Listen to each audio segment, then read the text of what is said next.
Hello my dear boys and girls, இன்னைக்கு நம்மளோட 12th ஸ்டாண்டர்டோட டே 4 ரிவிஷனை start பண்ணலாம். இன்னைக்கு சேலஞ்சை நீங்கள் கம்ப்ளீட் பண்ணிட்டீங்க அப்படின்னா 4th சாப்டரில் உங்களுக்கு ப்ராப்ளம் பேஸ்ட் கொஸ்டின்ஸ் கேட்குறாங்க, கிரியேட்டிவ் கம்பல்சரி கொஸ்டின் கேட்குறாங்க அப்படின்னா உங்களால் அதை ரொம்ப ஈஸியாக அட்டன் பண்ண முடியும். இப்போ நடத்த போகிற நான் சால்வ் பண்ண போகிற ப்ராப்ளம்ஸில் இருந்து எக்ஸாமில் கொஸ்டின்ஸ் வரதுக்கான சான்சஸ் ரொம்ப ரொம்ப அதிகம். அது மட்டும் இல்லை, கிட்டத்தட்ட 4th சாப்டர்ல இருந்து மட்டுமே 25 மார்க் வரைக்கும் குவார்டர்லி எக்ஸாம்ல வரும். அதை ஞாபகம் வச்சுக்கோ, சரியா? So let us start solving today's problem. யாரெல்லாம் இன்னைக்கு கிளாஸை கவனிக்கிறியோ மறக்காம என் அன்பு செல்வங்களே கண்டிப்பா பிரசன்ட் சார் அப்படின்னு சொல்லி கமெண்ட் பண்ணுங்க, வீடியோவை லைக் பண்ணுங்க, சப்ஸ்கிரைப் பண்ணல அப்படின்னா சப்ஸ்கிரைப் பண்ணிக்கோங்க. Let us start. இப்போ இந்த கொஸ்டின் பாருங்களேன். இந்த கொஸ்டின்ல வந்து find the impedance of a series RLC circuit. நம்மள வந்து இசட் இம்படன்ஸ் உடைய வேல்யூ வந்து என்னன்னு கண்டுபிடிக்க சொல்றாங்க. If the inductive reactance na XL, okay, and capacitive reactance XC, and finally resistance na R. இதோட வேல்யூஸ்லாம் என்ன கொடுத்திருக்காங்க? XL உடைய வேல்யூ 184 ohms அப்படின்னு கொடுத்திருக்காங்க, XC க்கு 144 ohms அப்படின்னு கொடுத்திருக்காங்க, and resistance உடைய வேல்யூ 30 ohms ன்னு கொடுத்திருக்காங்க. Z உடைய வேல்யூ கண்டுபிடிக்க சொல்றாங்க. Also calculate the phase angle between voltage and current. அது மட்டும் இல்ல, phi உடைய வேல்யூவும் கண்டுபிடிச்சா நல்லா இருக்கும் அப்படின்னு சொல்றாங்க. அதையும் கண்டுபிடிச்சிடலாம், பெரிய டீல் இல்லை. சரி, ஃபர்ஸ்ட் இந்த ப்ராப்ளம் நம்ம வந்து சால்வ் பண்ணோம் அப்படின்னா, சரியா, நம்ம என்ன செய்ய போறோம்? இம்படன்ஸ் கண்டுபிடிக்க போறோம். இந்த இம்படன்ஸ் இங்க இருக்கிறதுல ஈஸியா கண்டுபிடிக்கக்கூடிய ஒரு வேல்யூவும் கூட. இந்த இம்படன்ஸோட ஃபார்முலா வந்து என்ன அப்படின்னு பாத்தீங்கன்னா, இந்த இம்படன்ஸோடைய வேல்யூ வந்து எப்படி கண்டுபிடிக்கலாம் அப்படின்னா, ரூட் ஆஃப், சரியா, என்ன செய்யலாம்? ஆறு square minus XL minus XE whole square எடுத்து போட்டுட்டு இப்போ இதில் வேல்யூஸ் எல்லாம் சப்ஸ்டியூட் பண்ணலாம். ஆருடைய வேல்யூ வந்து என்னது? 30. ஸோ 30 ஹோல் ஸ்கொயர், இங்கே பிளஸ் வரணும்டா, பிளஸ் எக்ஸ்எல் மைனஸ் எக்ஸி, எக்ஸ்எல்லுக்கு வந்து பார்த்தோன்னா 184. ஸோ 184 மைனஸ் 144 ஹோல் ஸ்கொயர், இந்த இடத்துல plus. So Z is equal to, இப்போ இது வந்து பாரு 900, ஓகே, பிளஸ் இது ஒரு 1600 மாறிடும். அப்ப இசட் உடைய வேல்யூ வந்து 2500 வரும். அப்ப இத ரூட்ல இருந்து வெளியே எடுத்தா இசட் உடைய வேல்யூ 50 ohms. ஸோ நம்ம இதை வச்சு அழகா என்ன பண்ணியாச்சு, இங்க இம்படன்ஸ் வேல்யூ என்னன்றத கண்டுபிடிச்சாச்சு. கொஸ்டின்ல கேட்ட மாதிரி we found the impedance. இப்போ நெக்ஸ்ட் வந்து நம்ம என்ன செய்யலாம், இதே மாதிரி அவங்க ஃபேஸ் ஆங்கிள் கண்டுபிடிக்க சொன்னாங்க. ஸோ ஃபேஸ் ஆங்கிளும் ஃபைண்ட் அவுட் பண்ணலாம். So if you need to find the phase angle, okay, what I'm going to do here is phase angle 5 is equal to, நம்ம எப்படி எழுதுவோம்? tan phi is equal to XL minus XC divided by R அப்படின்னு எடுத்து எழுதும். இதான் formula. அப்ப XL கொடுத்துட்டாங்க, XC கொடுத்துட்டாங்க, R கொடுத்துட்டாங்க, எல்லாத்தையும் சப்ஸ்டிட்யூட் பண்ணா மட்டும் போதும்.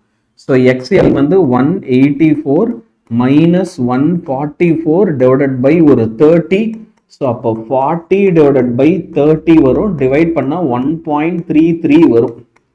tan phi will be equal to, இப்போ நெக்ஸ்ட் ஸ்டெப் வந்து நான் என்ன செய்ய போறேன் அப்படின்னா, இந்த ஓகே இங்க சால்வ் பண்றேன், சரியா? tan phi equal to 1.33 இல்லையா? அப்போ phi உடைய வேல்யூ என்னவா இருக்கும் அப்படின்னா, tan inverse of 1.33. இப்போ tan டேபிள், லாகரிதமிக் டேபிள்ல tan டேபிள்ல என்ன வேல்யூ வரும் அப்படின்னு எடுத்து பார்த்தோன்னா 53 டிகிரி 1 மினிட் அப்படின்னு சொல்லி ஆன்சர் கிடைக்கும். நான் போன வீடியோஸ்ல லாக் டேபிள் எப்படி பார்க்கணும்னு சொல்லி கொடுத்தேன். எனக்கு இந்த லாக் டேபிள் தான் பார்க்க தெரியாது அப்படின்னா கமெண்ட்ல சொல்லு. போன வீடியோ ஒன்றும் இல்லை, நேற்று சால்வ் பண்ண சம், அதுக்கு முன்னாடி நாள் சால்வ் பண்ண சம்லாம் பார்த்தோன்னா அதுல இருந்திருக்கும், சரியா? இப்போ அடுத்ததுக்கு வரும், இல்லை நம்ம லைவ் கிளாஸஸ்ல கூட பாரு, அதுலயுமே இருக்கும். நெக்ஸ்ட் ப்ராப்ளம் வரும் 4.23. இப்போ இந்த 4.23ல நமக்கு ஒரு இண்டக்டர் கொடுத்துருக்காங்க. அந்த இண்டக்டரோட இண்டக்ஷன் வந்து என்ன அப்படின்னா 500 மைக்ரோ ஹென்ரி இருக்கா? மைக்ரோனா 10⁻⁻6 ஹென்ரி மைக்ரோ இருந்தா எடுத்து போகணும். போன கிளாஸ்ல அது ஒரு டேபிள் மாதிரி போட்டிருப்போம், ஞாபகம் இருக்கும். Okay, comma 80 divided by pi square pico Faraday capacitor. அப்போ ஒரு கெப்பாசிட்டர் இருக்கு அப்படின்னா 80 divided by பை ஸ்கொயர் போட்டிருக்கான். பிக்கோனா இன்டூ 10⁻⁻12 ஃபாரடே. பிக்கோனா என்ன? -12.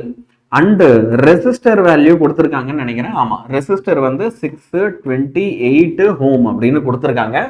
R connected to form a series RLC circuit.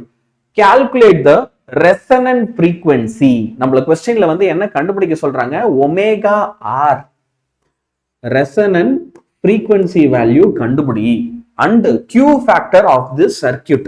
இது மட்டும் இல்ல, எனக்கு நீ வந்து என்ன செய்யணும் அப்படின்னா Q ஃபேக்டரும் கண்டுபிடிக்கணும். I also want you to find the Q factor. Q ஃபேக்டர்னா என்ன sir? Q ஃபேக்டர்னா we call it as quality factor. சரியா? ஸோ ஃபர்ஸ்ட் நான் ரெசனன்ட் ஃப்ரீக்வன்சி கண்டுபிடிக்கிறதுக்கு அவன் ஒரே ஒரு விஷயம், ரெசனன்ட் ஆங்குலர் ஃப்ரீக்வன்சின்னு கேட்கல, வெறும் ரெசனன்ட் ஃப்ரீக்வன்சின்னு தான் கேட்டான். இப்படி போட்டுக்கும். இப்போ நான் ரெசனன்ட் ஃப்ரீக்வன்சி கண்டுபிடிக்கணும் அப்படின்னு வச்சுக்கோங்க. அதுக்கு ஒரு ஃபார்முலா இருக்கு.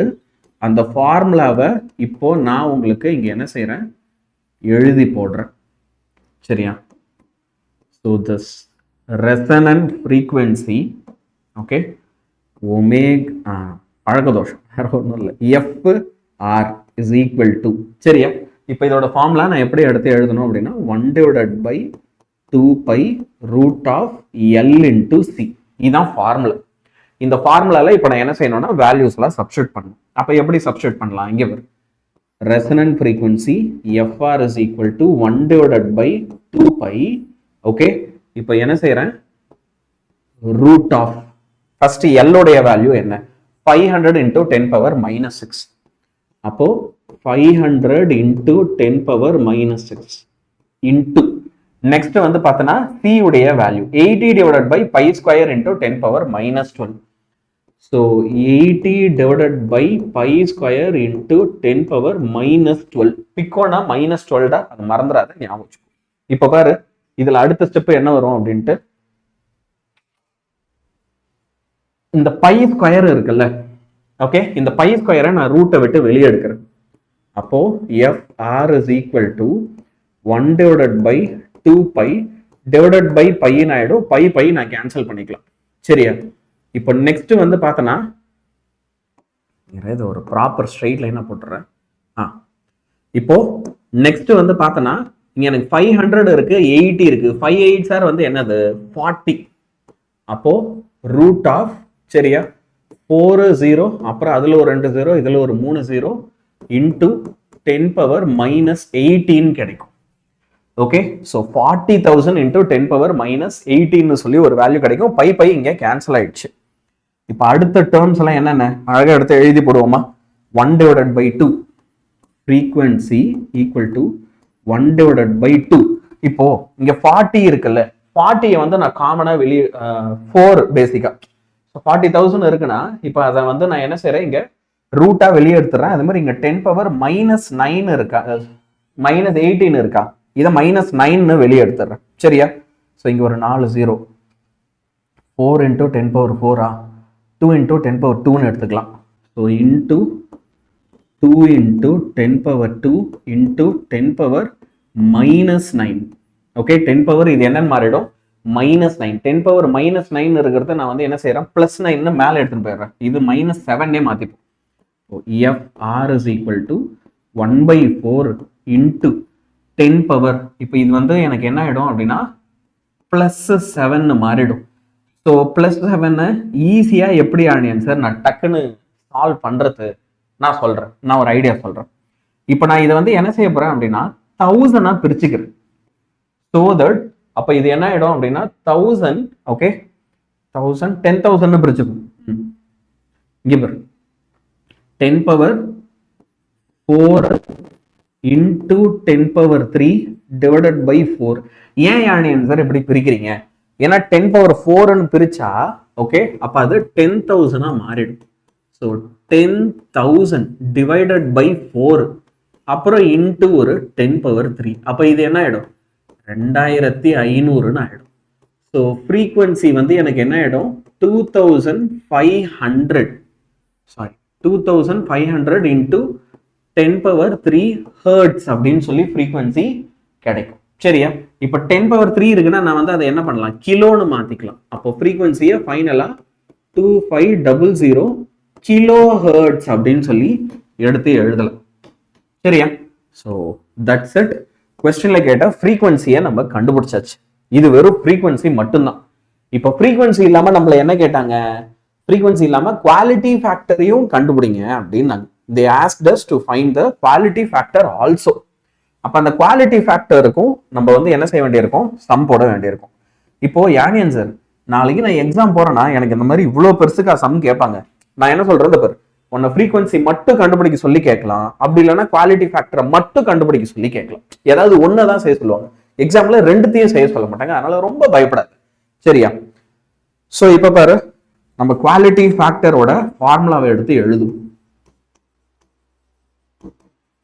Quality factor, okay, which is Q அப்படின்னு எழுதுவோம். ஸோ அந்த Q உடைய ஃபார்முலா எடுத்துக்கிட்டா அதை வந்து நம்ம என்ன செய்வோம் அப்படின்னா ஒமேகா ஆர், அதாவது ஆங்குலர் ஃப்ரீக்வன்சி, இதுதான் ஆரம்பத்தில் தப்பா அங்கே எழுதுனேன், இன்டூ எல் டிவைடட் பை ஆர்ன்னு எழுதும். ஆனால் யானியன் சார் எனக்கு வந்து ஆங்குலர் ஃப்ரீக்வன்சி தெரியாதே அப்படின்னா ஒன்றும் டென்ஷன் ஆக தேவையில்லை. நான் சொல்கிறேன் தவிர, இப்போ உனக்கு ஆங்குலர் ஃப்ரீக்வன்சி தெரியாது அப்படின்னா அப்போ ஒமேகா ஆரோட இடத்துல 2π இன்டூ எஃப்ஆர்னு போட்டுக்கலாம். ஆங்குலர் ஃப்ரீக்வன்சி ஒமேகாவோட இடத்துல 2π into FR L divided by ஆர்ன்னு ஃபார்முலா எடுத்து எழுதலாம். இப்போ இதுல மறுபடியும் வேல்யூ சப்ஸ்டிட் பண்ணி மறுபடியும் கால்குலேஷனை கரெக்டாக போட்டு எடுத்துட்டு வரணும்.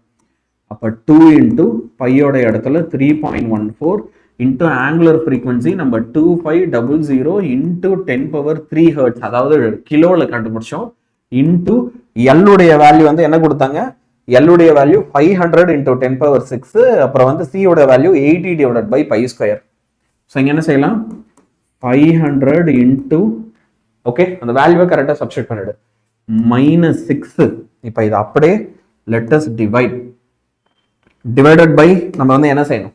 டிவைடட் பை அந்த 80 பை சாரி ஆறு தானே போடணும், சீன்னு ஆறு என்ன 628. ஸோ 628 அப்படின்னு சப்ஸ்டிட் பண்ணிடு. இதுல ஒரு லட்டு விஷயம் என்னன்னா இங்க 3.14 இருக்குது. ஏன் ஆன்சர் உங்களுக்கு அது ஏன் வந்து ரொம்ப ஈஸி மாதிரி தெரியுது? இதை வர்றா 3.14 2வையும் நீ வந்து மல்டிப்ளை பண்ணா 6.28 வந்துடும். அப்ப இந்த 6.28 இந்த 628 ஈஸியா கேன்சல் ஆயிடும்ல. அப்ப மீதி டேர்ம்லாம் நீ என்ன கேன்சல் பண்ணலாம்? 2500 இருக்கு, 500 இருக்குன்னா அப்போ உனக்கு ஃபைனலா ஓகே 125ல ஆன்சர் வரணும். எப்படி நான் எடுத்துன்னு வந்து காட்டுறேன் பாரு. இப்போ ஃபர்ஸ்ட் இது இது இது கேன்சல் பண்ணிடும், சரியா? சார் இது 6.28, இது 628, கரெக்ட். அப்ப கேன்சல் பண்ணா எனக்கு மீதி என்ன இருக்கும்? 100 மிச்சம் இருக்கும், சரியா? நான் என்ன செய்ய போறேன், உனக்கு இது ஈஸியா புரியணுன்றதுக்காக தப்பர் 6.28 வருதா, இதை மல்டிப்ளை பண்ணா சும்மா நான் என்ன செய்ய போறேன், அதை 628 இன்டூ 10⁻²ன்னு எழுதிக்க போறேன். ஸோ தட் உனக்கு கீழே 628 இருக்கு பார்த்து, இது ரெண்டும் கேன்சல் ஆகிடும், 10⁻² இருக்கும், ஓகே, இன்டூ இப்போ 2500 நான் மல்டிப்ளை பண்ணா 125, இதுல ஒரு 2 0, இதுல ஒரு 2 0, இன்டூ 10⁻³ இன்டூ 10 இந்த -3 நிற்கும், சரியா? ஸோ அவ்வளோதான். இப்போ இதில் 10 மட்டும் அட்ஜஸ்ட் பண்ண, இப்போ 125, இதில் எத்தனை 0 இருக்கு? 4 0 இருக்கு, இன்டூ 10⁻+4 -3 -2. அப்போ Q ஈக்குவல் டு 125 இன்டூ 10⁻−1 இருக்கும். இல்லை Q இஸ் ஈக்குவல் டு 12.5 அப்படின்னு எடுத்து எழுதலாம். முடிஞ்சு, அவ்வளோதான். இதான் வந்து இந்த சம்முக்கான கரெக்டான குவாலிட்டி ஃபேக்டர் 12.5. இப்படி தான் அதை கால்குலேட் பண்ணி எடுத்துட்டு வரணும். இந்த கால்குலேஷன் பார்ட்டும் உங்க எல்லாருக்குமே நல்லா புரிஞ்சிருக்கும் அப்படின்னு நம்புறேன். அப்படியே இதில் நான் சால்வ் பண்ண மாதிரி நீயும் ஒரு வாட்டி சால்வ் பண்ணி பாரு, மனசுல நல்லா பதியும், நல்லா புரியும், சரியா? இப்போ நம்ம என்ன செய்யலாம், we will move on to next problem. இந்த next problem எடுத்துக்கிட்டேன்னா find the instantaneous value of alternating voltage. Instantaneous value V equal to 10 sin 3π into 10⁻4 t volt at time உடைய வேல்யூ 0 செகண்டா இருக்கும்போது இன்ஸ்டன்டேனியஸ் வோல்டேஜ் என்னவா இருக்கும் அப்படின்னு கேட்குறாங்க, சரியா? இப்போ ஒரு பேச்சுக்கு இந்த ஈக்குவேஷன்ல t ஓட இடத்துல அப்போ 0 போடு. So v is equal to 10 sin 3π into 10⁻4, sorry 10 to the power 4 into 0, close the bracket. Anything into 0, complete as 0. அப்போ 10 sin 0 degree. sin 0 என்ன வரும்? 0. அப்போ எனக்கு இன்ஸ்டன்டேனியஸ் வோல்டேஜும் என்னவாயிடும் அப்படின்னா 0 ஆயிடும். இது வந்து எதுல அப்படின்னா ஃபர்ஸ்ட் கேஸ்ல. சரியா? உனக்கு எக்ஸாம்பிள் இதுல ஏதோ ஒன்னே தான் கொடுத்து கண்டுபிடிக்கவே சொல்லுவாங்க. ஆனா இதுல ஏதோ ஒன்னு வரும். அப்போ நீ எல்லாத்தையும் ஒரு வாட்டி போட்டு பார்த்துட்டு போனாதான் சரி வரும். இப்போ இங்க வந்து என்ன கொடுத்துருக்காங்க? 50 மைக்ரோ செகண்ட்ஸ்னு கேஸ் 2ல கொடுத்துருக்காங்க. அப்போ 50 into 10 power minus 6 செகண்ட்ஸ்னு அர்த்தம். அதை எடுத்து இதுல சப்ஸ்டியூட் பண்ணுவோம். சப்ஸ்டியூட் பண்ணும்போது என்ன ஆகுது அப்படின்னு பார்ப்போம். அப்ப இங்க பாரு, v is equal to 10 sin, சரியா, 3 pi into 10 power 4. so 3 pi into 10 power 4 into time ஓட இடத்துல இப்ப 50 into 10 power minus 6. சரியா? 50 into 10 power minus 6 சப்ஸ்டிட்யூட் பண்ணியாச்சா? இப்ப சப்ஸ்டிட்யூட் பண்ணா இந்த 50யும் 3யும் மல்டிப்ளை ஆச்சுன்னா 150. so 150 pi அப்படின்னு மாறிடும் into 10 power minus 2. அப்ப எனக்கு வோல்டேஜ் V உடைய வேல்யூ வந்து 100 sin 150 pi, சரியா, into 10 power minus 2ன்னு கிடைச்சிடும். அவ்வளவுதானே யாழனி ஆன்சர். இப்போ 150 பைன்னு இருக்குல்ல, இப்ப என்ன பிரச்சனைனா 150 பைனா ஆங்கிள் என்னன்னு நமக்கு தெரியாது. இது என்ன ஆங்கிள்னு எனக்கு தெரியாது. உனக்கு தெரியுமா? அப்ப இந்த ஆங்கிள் என்னன்றதை கண்டுபிடிக்கிறதுக்கு நான் வந்து இதை என்ன செய்ய போறேன் அப்படின்னா, I'm going to multiply it into 180 degree divided by pi. என்ன செய்ய போறேன்? அந்த மாதிரி மல்டிப்ளை பண்ண போறேன். அப்பதான் இதோட ஆங்கிள் எனக்கு என்னன்றது தெளிவா கிடைக்கும். எப்படி பாஸ் தெளிவா கிடைக்கும்? எனக்கு இங்க வேல்யூ ரேடியன்ல இருக்கு. ரேடியன்ல இருக்கிறத டிகிரிக்கு மாத்திரம். புரியுதா? எனக்கு ரேடியன்ல இருக்கிற ஒரு வேல்யூவை நான் வந்து 180 டிவைடட் பை பை பண்ணா வரப்போற ஆன்சர் வந்து எனக்கு என்ன ஆயிடும்? டிகிரியில கிடைச்சிடும். அப்ப எனக்கு என்ன டிகிரி? sin 60 டிகிரி போடணுமா, 30 போடணுமா, 100 போடணுமா, 120 போடணுமா, 150 போடணுமா தெரியணும்ல. அதுக்காக இந்த மல்டிப்ளிகேஷன் செய்யறேன். அப்ப இங்க மல்டிப்ளிகேஷன் செய்யும்போது என்னென்ன டேர்ம்லாம் கேன்சல் பண்ணலாம்? பை பை கேன்சல் பண்ணிடலாம். இங்க ஒரு 150 இருக்கு, இங்க ஒரு 180 இருக்கு. ரெண்டுத்தையும் வந்து நம்ம என்ன செய்யலாம்? மல்டிப்ளை பண்ணலாம். அப்போ உனக்கு என்ன ஆன்சர் வரும் அப்படின்னு பாரு. உனக்கு வந்து 2700 போயிடும். சரியா? அப்ப 2700 அழகா போடு அப்படியே. v is equal to 10 sin 2700 into 2027. Okay, 2000 கூட இல்லை, 27,000. ஏன்னா 270 கூட ஒரு 2 0 into 10 power minus 2 வருது, which is 270. அப்ப v உடைய வேல்யூ 10 sin 270 டிகிரின்னு வருது. ஆனா யாழ் சார் எனக்கு வந்து 270க்கு என்ன வரும்னு தெரியாது அப்படின்னா, சரி ஒன்றும் பிரச்சனை இல்லை. அப்ப இதுல இருந்து ஒரு 90 மைனஸ் பண்ணிடு. உனக்கு எப்பெல்லாம் வந்து இந்த மாதிரி ஏதோ ஒரு ஆங்கிளுக்கு என்ன வரும்னு தெரியலையோ, இதுல இருந்து என்ன செய்யும்? ஒரு 90 மைனஸ் பண்ணிடு. அப்படி மைனஸ் பண்ணினா ஓகே, 180 மைனஸ் பண்ணிடு. சரியா? இந்த 270 டிகிரியில இருந்து உனக்கு என்ன ஆன்சர் வரும்னு தெரியலன்னா 180 டிகிரி மைனஸ் பண்ணா யூ வில் கெட் 90. அப்போ sin 90னா வந்து என்னது? 1. அப்போ அது அப்படியே மைனஸ்ல எழுது. -1. Okay, 10 into -1. ஸோ அப்போ இங்கே வோல்டேஜ், இன்ஸ்டன்டேனியஸ் வோல்டேஜ் வந்து எனக்கு என்னவா இருக்கும்னா -10 வோல்ட்டா இருக்கும் அப்படின்னு நான் கண்டுபிடிச்சிடலாம். சார் இது கொஞ்சம் புரியுற மாதிரி சொல்லுங்க. அந்த வோல்டேஜ் விஷயம் நீங்க என்ன சொன்னீங்க? திரும்ப ரிப்பீட் பண்றேன் பாரு. இப்போ ஒரு பேச்சுக்கு லெட்ஸ் சே எனக்கு வந்து ஒரு ஆங்கிள் கொடுக்குறாங்க. சரியா? sin 240 டிகிரின்னு ஒரு ஆங்கிள் இருக்கு. எனக்கு sin 240க்கு என்ன ஆன்சர் வரும் அப்படின்னு தெரியாதுன்னா நான் என்ன பண்ணலாம்?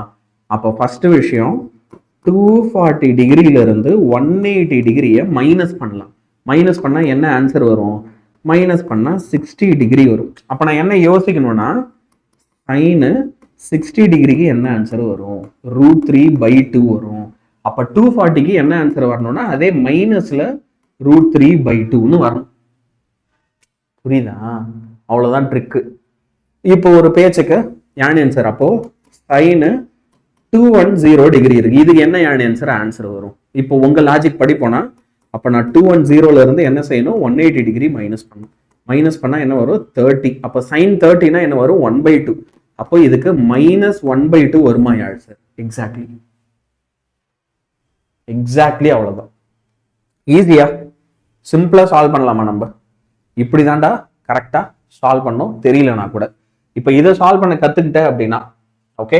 நெக்ஸ்ட் வந்து நான் என்ன செய்யறேன், இதுல கேஸ் 3 இருக்கு பாரு. கேஸ் 3 வந்து 75 மைக்ரோஃபாரடே கொடுத்துருக்காங்க. அந்த கேஸ் 3 சால்வ் பண்ணுவோம். அப்போ 75 இன்டூ 10⁻⁻6 தான் டைம். இதை ஈக்குவேஷன்ல சப்ஸ்டிட் பண்ணுவோம். அப்போ v is equal to 10 sin இருக்கணும். அதுக்கப்புறம் நம்ம இதுல வேல்யூஸை சப்ஸ்டிட் பண்ணுவோம், which is 3π இன்டூ 10 என்ன வேல்யூ கொடுத்தாங்க, பிளஸ்ஸா மைனஸா, +4 இன்டூ t உடைய வேல்யூ 75 இன்டூ 10⁻⁻6. சரி, இப்போ 3யும் 75யும் மறுபடியும் நம்ம என்ன செய்யலாம், மல்டிப்ளை பண்ணலாம். அப்போ 225 வரும். So v is equal to 10 sin 225 π into 10⁻⁻2. இப்போ மறுபடி கன்வர்ஷன் பண்ணோம். அப்போ கன்வர்ஷன் பண்றதுக்கு நம்ம வந்து இதை என்ன செய்வோம், into 180 degree divided by pi இந்த டேர்மால வந்து மல்டிப்ளை பண்ணுவோம். அப்படி மல்டிப்ளை பண்ணும்போது என்னென்னலாம் ஆகும் அப்படின்றத பாரு. இந்த பையும் கேன்சல் ஆயிடும். 180யும் 225யும் நீ வந்து என்ன செய்ய வேண்டியிருக்கும் அப்படின்னா மல்டிப்ளை பண்ண வேண்டியிருக்கும். அப்போ v is equal to 10 sin 225 180. You're going to get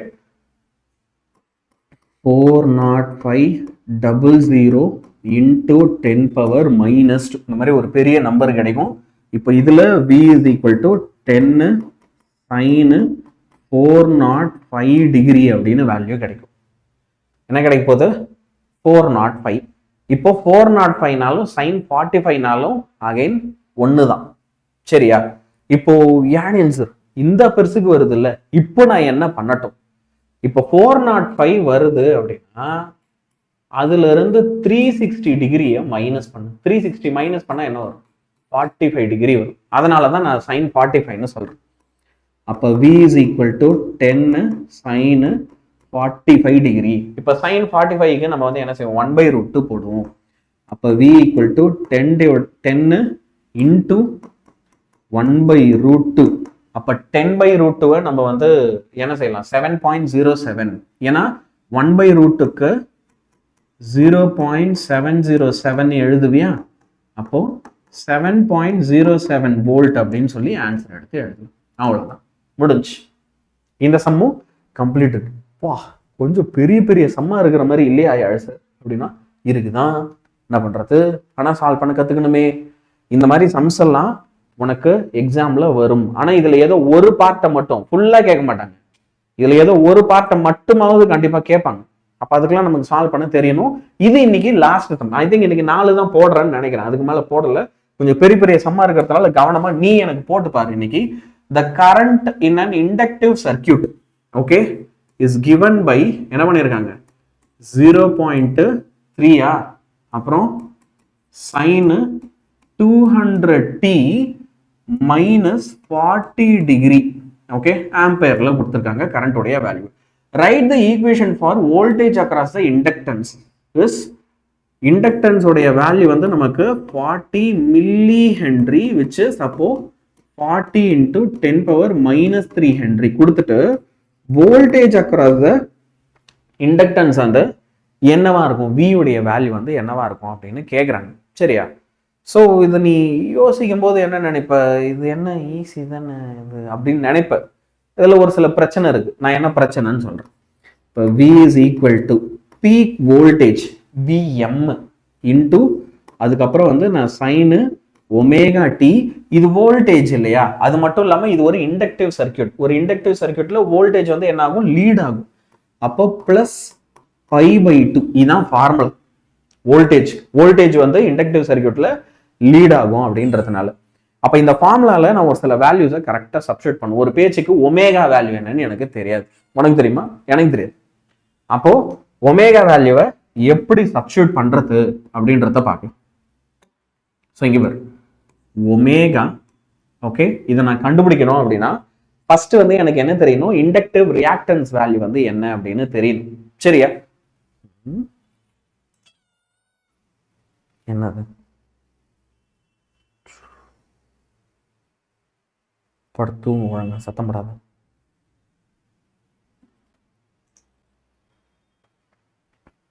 okay, so எப்படி சார் நான் வந்து அதோட வேல்யூவை கண்டுபிடிக்கிறது? இங்கே பேர் எனக்கு எல்லுடைய வேல்யூ கொடுத்துட்டாங்கல்ல, அதுதான் வந்து க்ளூ. நான் என்ன செய்ய போறேன், இந்த எல்லுடைய வேல்யூ வச்சு okay X L is equal to omega into எல்னு எடுத்து எழுதலாம். இப்போ இந்த ஃபார்முலாவை நான் வந்து இங்கே என்ன செய்ய போறேன், எடுத்துக்க போறேன். சரியா? இப்போ ஒமேகா எனக்கு தெரியணும் அப்படின்னா, இப்போ இந்த ஈக்குவேஷன் இருக்குல்ல, இதுல இங்க இருக்கிறது தான் வந்து ஒமேகா. அதானே? அப்ப ஏன் நான் இதுக்கு ஒமேகா தனியாக கண்டுபிடிக்கணும்னு நினைச்சேன். இந்த write the equation for the voltage across the inductance in 40. Okay, ஒருவேளை ஃபேஸ் டிஃபரன்ஸ் கண்டுபிடிக்கணும்ல. கரெக்ட். இந்த ஃபேஸ் டிஃபரன்ஸ் என்னன்னு கண்டுபிடிக்கணும்.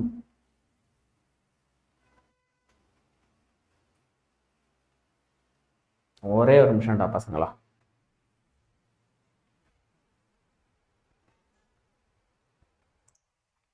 ஓகே, எனக்கு ஒரு சின்ன டவுட்டு குழம்பிட்டேன், அதை நான் கிளியர் பண்ணிக்கிட்டேன். சரி, ஒரு சின்ன ரீஸ்டார்ட் இந்த சம்முக்கு. இந்த வேல்யூ எல்லாமே ஓகே. இப்போ என்ன விஷயம், நான் என்ன ஆன்சரை கண்டுபிடிச்சிட்டா இந்த சம் என்னால் ரொம்ப ஈஸியாக சால்வ் பண்ண முடியும். இந்த விஎம் உடைய வேல்யூவை கண்டுபிடிச்சிட்டா என்னால் ஈஸியாக சால்வ் பண்ண முடியும். ஆனால் இந்த விஎம் இருக்குல்ல, இதை கண்டுபிடிக்கிறதுக்கான ஃபார்முலா இப்போ V is equal to IR ஃபார்முலால நீ யோசிச்சு பாரு. இப்போ எனக்கு மேக்சிமம் வோல்டேஜோடைய வேல்யூ வந்து என்னன்னு தெரியணும். ஓகே, அந்த மேக்ஸிமம் விஎம் உடைய வேல்யூ வந்து எனக்கு என்னன்னு தெரியணும்னா நான் என்ன செய்யலாம், கரண்ட்டு ஐஎம்ஐயும் எக்ஸ்எல், அதாவது இண்டக்டிவ் ரியாக்டன்ஸையும் மல்டிப்ளை பண்ணால் எனக்கு தெரிஞ்சிடும். எக்ஸ்எல்னா என்ன, அது ஒரு ரெசிஸ்டன்ஸ், அவ்வளோதான். ரெசிஸ்டன்ஸை இங்கே எக்ஸ்எல்னு எடுத்து எழுதுறேன். இண்டக்டரால வர ரெசிஸ்டன்ஸ் பேர் இண்டக்டிவ் ரியாக்டன்ஸ், அதை எக்ஸ்எல்னு எழுதும். இதை எடுத்து மல்டிப்ளை பண்ணால் எனக்கு வோல்டேஜ் கிடைக்கணும், ஹோம்ஸ்லா லாஜிக் படி. ஆனால் இப்போ அதுக்கு நான் முதல்ல எக்ஸ்எல் கண்டுபிடிக்கணும்ல, அதனால தான் what I do, first XL எழுதுறேன். எக்ஸ்எல்ல வந்து ஒமேகா இன்டூ எல்னு எழுதுறேன். அப்போ ஒமேகாவோட இடத்துல இந்த கொஸ்டின்ல என்ன கொடுத்துருக்காங்க அப்படின்னு பார்த்தா 200 கொடுத்துருக்காங்க. அப்போ அந்த 200 எடுத்து நம்ம என்ன செய்வாங்க, சப்ஸ்டியூட் பண்ணுவோம். ஸோ 200 இன்டூ எல்லுடைய வேல்யூ வந்து என்ன அப்படின்னா 40 into 10 power -3. So 40 into 10 power -3 substitute பண்ணியாச்சு. அப்போ இதுல இருந்து I can easily find out XL. 2 இருக்கு, 4 இருக்கு, 8, ஒரு 3 0, அவ்வளோதான். 8 மட்டும்தான் இருக்கும். ஸோ என்ன செய்யலாம், 8 ohms அப்படின்னு சொல்லி நம்மளால ஈஸியா வேல்யூ எடுத்து எழுத முடியும். சரியா? சரி, இப்போ எக்ஸ்எல் கண்டுபிடிச்சாச்சு. அப்ப இதுல இருந்து நான் வந்து என்ன செஞ்சிடலாம், வோல்டேஜை எடுத்து எழுதலாம், விஎம். இப்போ விஎம்க்கு இந்த ஃபார்முலா யூஸ் பண்ணுவோம். எங்க பாரு, VM is equal to IIM உடைய வேல்யூ. ஓகே, கொஸ்டின்ல கரண்ட் உடைய வேல்யூ வந்து 0.3 அப்படின்னு கொடுத்துருக்காங்க. ஐஎம் உடைய வேல்யூ எனக்கு என்ன தெரியும், எம் போர்டு ஒரு மாதிரி இருக்கு. ஐஎம் உடைய வேல்யூ 0.3 அப்படின்னு எடுத்து நான் எழுதலாம். அப்ப அந்த 0.3 மல்டிப்ளை பண்றேன். 0.3 இன்டூ இங்க ஒரு 8. சரியா? அப்ப இங்க பாரு 0.3 8 3 into 8 24 தெரியும். அப்ப இது 2.4 வோல்ட். அவ்வளவுதான், 2.4 வோல்ட் கண்டுபிடிச்சாச்சு. அப்ப அவ்வளவுதானே ஆன்சர், வேலை முடிஞ்சு அப்படின்னா? ஆமா, வேலை முடிஞ்சு. இப்ப என்ன செய்யலாம், இந்த ஃபார்முலால இதை எடுத்து சப்ஸ்டியூட் பண்ணுவோம். சரியா? ஆனா எப்படி சப்ஸ்டியூட் பண்றேன் அப்படின்றத நல்லா கவனமா பாரு. இப்ப எனக்கு என்ன தெரியும், v is equal to vm. Okay, formula வந்து என்னது, sin ஒமேகா t. ஆனா அது கூட ஒரு π/2 ஃபேஸ் டிஃபரன்ஸ் இருக்கணும், அதை ஞாபகம் வச்சு. சரியா? இப்ப இந்த கொஸ்டின் எடுத்துக்கிட்டேன்னா இதுல v is equal to vm வந்து நான் என்ன கண்டுபிடிச்சேன், 2.4, அப்புறம் sin. இப்ப ஒமேகா t இருக்கா, இங்க வந்து நல்லா கவனிச்சுன்னா ஓகே 200t மைனஸ் போட்டு ஒரு 40 டிகிரி போட்டிருக்காங்க. அப்ப நான் என்ன செய்யணும், 200t மைனஸ் 40 டிகிரி பிளஸ் இந்த π/2 ஒரு 90 டிகிரின்னு போட்டுக்கிறேன். π/2 வரதுனால அதான் 90 டிகிரி. ஓகே, அப்போ v is equal to 2.4 sin 200 minus plus 50 degree அப்படின்னு மாறிடும்.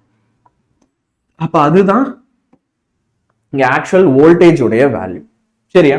சோ 2.4 அப்புறம் sin 200t பிளஸ் அந்த 50 டிகிரி வரணும். இப்படிதான் எடுத்து கால்குலேட் பண்ணணும். So that's it. இது வரைக்கும் நீ கண்டுபிடிச்சிட்ட அப்படின்னா மாஸ். சரியா? ஜஸ்ட் ஒன் திங் பசங்களா, I will also let you know about something else. என்னது அப்படின்னா நம்மளுடைய எம்வி சாட் எக்ஸாம். பசங்களா, யார் யாரெல்லாம் நம்ம எம்வி சாட் எக்ஸாமுக்கு ரெஜிஸ்டர் பண்ணலையோ எல்லாருமே வந்து மறக்காம ரெஜிஸ்டர் பண்ணிக்கோ. டெய்லியுமே நான் பிடிஎஃப் டிஸ்கிரிப்ஷனில் கொடுத்துட்டே வரேன்டா, சால்வ் பண்ண சம்லாம். மறக்காம அதை டவுன்லோட் பண்ணிக்கோ. சேனல் சப்ஸ்கிரைப் பண்ணல அப்படின்னா சப்ஸ்கிரைப் பண்ணிக்கோ. ஃப்ரெண்ட்ஸ் எல்லாம் வந்து ஷேர் பண்ணி விடு. பண்றியா? அதெல்லாம் தெரில. வீடியோவை லைக் பண்ணு, ப்ரெசன்ட்னு கமெண்ட் பண்ணு, அது ரொம்ப ரொம்ப முக்கியம். இப்போ நம்ம எம்வி சாட் எக்ஸாம் இருக்கு இல்லையா, சும்மா அதை பற்றி மட்டும் நான் சொல்லிடுறேன்.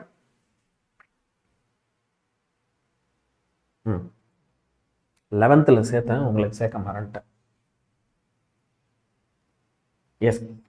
ஸோ இப்போ நம்ம எம்வி சாட் எக்ஸாம் எடுத்துக்கிட்டீங்க அப்படின்னா அது ஒரு ஸ்காலர்ஷிப் எக்ஸாம். நீங்கள் நீட்டு ஜேஇ மாதிரி கோச்சிங்லாம் படிக்கணும்னு ஆசைப்படுறீங்கன்னா கிட்டத்தட்ட உங்களுக்கு ஃபீஸே இல்லாமல் 100% ஸ்காலர்ஷிப்பில் நீ என்ன செய்யலாம் அப்படின்னா படிக்கலாம்.